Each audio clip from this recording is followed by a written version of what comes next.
This happened several months ago. We had a store beside our house in the big hut, and there was always a guy who would come in and purchase beer in the store. He would always get it for free, and said that he would pay for it all in the next month. However, he never kept his word. 1 month later, me, my mom, and my dad were staying at our hut. While they were eating dinner, I was in the back playing video games. After a few minutes had went by, the guy came in to get a beer for free, and this time, my mom and dad had got mad at him. Dad asked him to pay the bill right now, and this made the man angry. They started yelling at each other, and my dad told us to go back inside the house. When the guy just suddenly left, I could see him bringing his AK-47 and sitting on the chair. Pack up your things and spend the night at your grandma's house. Dad told us as my mom and I got in the car to get ready to head to my grandmother's house. One of my cousins was staying there, so I spent the night with her playing video games, and my mom was watching TV with my grandma. The next morning, we woke up to my dad's phone call, and he had told my mom what happened last night. That guy tried to break into our house. Mom eventually called the police, but the man was never found. The next day when we returned home, Dad told us our dog had died. He said he was found with a big gash on his neck, which was most likely the cause of death. And one of our neighbors heard intense barking that night. She also saw a guy walking around our house.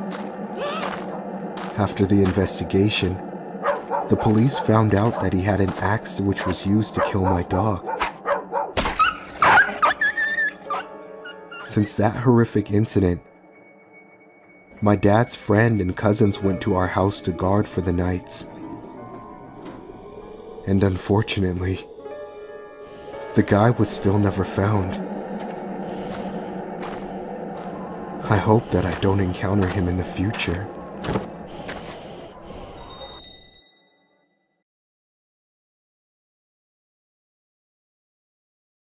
This happened to me when I was going to school in Los Angeles during the spring of 2012. I grew up in Indiana in a very safe community, so it took a while for me to adjust to the craziness and crime in the city. I was living in an apartment with 4 other women at my college. Our place was above a house, so to access it you had to go down a long alleyway next to the house and up some stairs, so it was pretty out of the way. On this particular day, I stopped by the apartment to grab some music before a choir practice, so I came inside and started gathering my materials on the kitchen table. I didn't bother locking the door since I would only be there for a few minutes. There was a knock on the screen door, and when I looked up, there was a man standing on the doorstep. He was a young Hispanic male, medium height, and wearing a t-shirt and jeans. Hello? I called out to him, thinking that he was delivering a package or something. The man doesn't say a word and reaches down and opens the screen door. He then begins to walk towards me.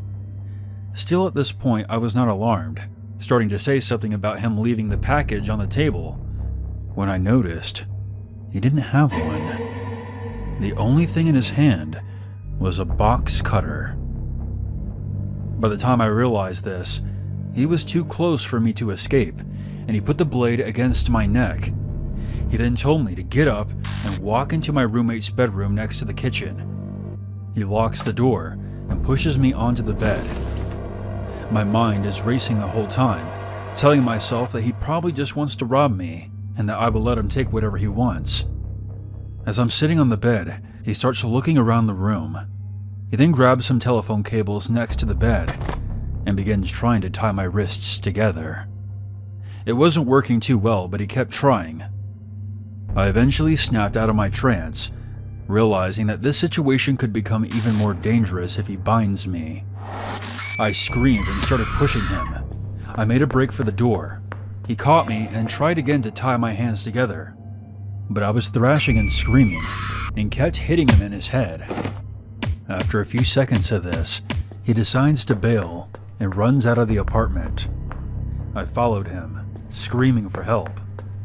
One of my neighbors who lived in the house under our apartment came out within seconds and saw the guy running down the alley and chased him into the street. We called the cops, and they came right away. I ended up going down to the station, where I worked with a police sketch artist on a composite that ended up being posted on the television. They caught the guy within a week. The police officer who responded to the scene said that there was a local gang that required new members to cut off the nipples of women and bring them back as an offering. Ever since this experience, I always tell people to lock their doors, even if they're just stopping by to grab a few things. You're better off safe than sorry.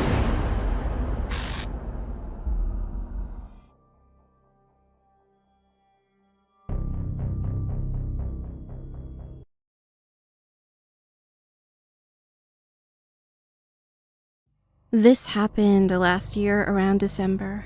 I was a sophomore and both my parents worked until 11 p.m., so by the time they came home, I was either asleep or playing on my phone. One night, it was around 9 p.m., and I felt thirsty, so I went to the kitchen to go get some water. When I glanced over and looked through the window of my door, there was a shadow of a person. I was very paranoid about these types of things, especially since I was home alone. I mean, it was really weird. Like, there was someone just standing in front of my doorstep, and they didn't even knock or ring the doorbell.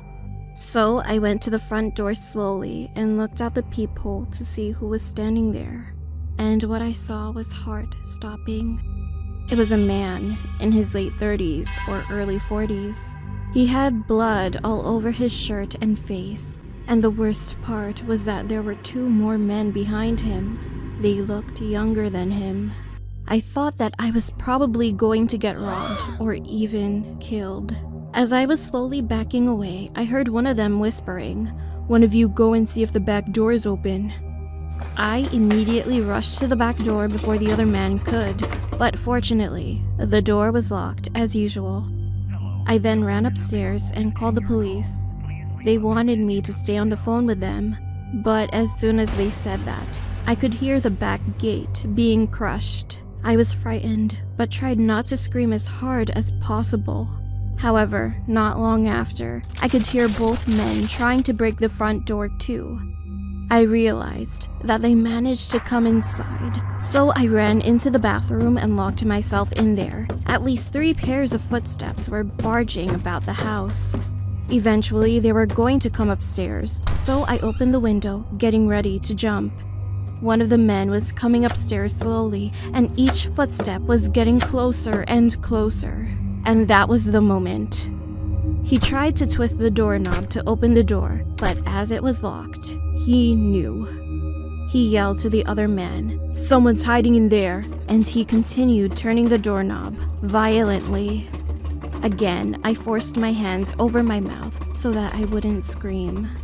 I literally jumped out of the window into a bush. I hurt myself a little bit from the fall, but there was no time to hesitate. I stood up and turned to my left, and what I saw was the most terrifying thing I ever saw in my life. 2 other men were sitting at the back of my house, like as if they knew the window was there. They were waiting for me to jump. I was frustrated when they both stared right into my eyes. However, I immediately ran towards the street as fast as I could, and those 2 men started chasing after me. I thought I was going to die, but just then, I could hear the police sirens nearby, and as I turned around, I saw both men running in the opposite direction. One of the cops found me, and the other cops ran straight ahead and chased after them. I told them that there were more in the house. Finally, those 2 men were arrested, while 3 more cops rushed into my house. A few moments later, all the men were captured and handcuffed. I was so shocked and couldn't believe my eyes when they all were taken outside by the cops. It was not just 3 men who broke into our house. There were 7 in total, and they were all waiting for me to come out. While some of the cops were soothing me, the other cop called my parents, telling them what happened, and they immediately came back home. Shortly after, it turned out that those 7 men found out that I was the only one inside the house, so they planned to break in. Since then, I never stayed home alone, and I would always sleep at my grandma's house whenever I had to stay alone. But still, I always fear the fact that another incident may occur someday.